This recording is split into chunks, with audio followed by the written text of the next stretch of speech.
বর্ষাকালে বাংলাদেশে প্রায় মোট বৃষ্টিপাতের ৭২% বৃষ্টিপাত হয়ে থাকে।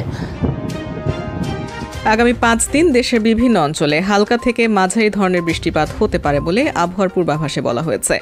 আগামী কয়েকদিনে দেশের উত্তর ও দক্ষিণাঞ্চলে পর্যায়ক্রমে এই আবহাওয়ার প্রভাব পড়তে পারে। আবহাওয়া অধিদপ্তর জানায়, বর্তমানে লঘুচাপের বর্ধিতাংশ বিহার, পশ্চিমবঙ্গ হয়ে উত্তর বঙ্গোপসাগর পর্যন্ত বিস্তৃত রয়েছে। মৌসুমী বায়ু বাংলাদেশের ওপর মোটামুটি সক্রিয় এবং উত্তর বঙ্গোপসাগরে দুর্বল থেকে মাঝারি অবস্থায় আছে।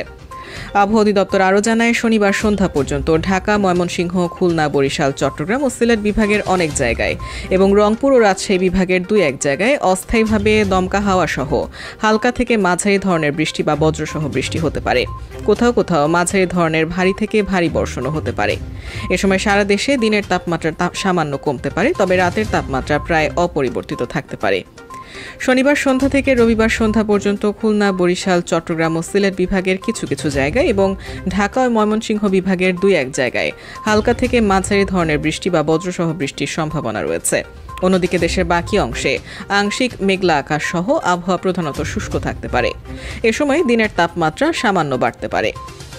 রবিবার সন্ধ্যা থেকে সোমবার সন্ধ্যা পর্যন্ত খুলনা, বরিশাল ও চট্টগ্রাম বিভাগের 2-1 জায়গায় হালকা থেকে মাঝারি ধরনের বৃষ্টি হতে পারে।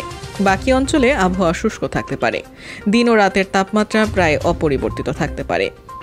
14 ও 15 অক্টোবরেও একই ধারা অব্যাহত থাকতে পারে। চট্টগ্রামে বিভাগের 2-1 জায়গায় হালকা থেকে মাঝারি বৃষ্টি হতে পারে। অন্যত্র আকাশ আংশিক মেঘলা ও আবহাওয়া শুষ্ক থাকতে পারে।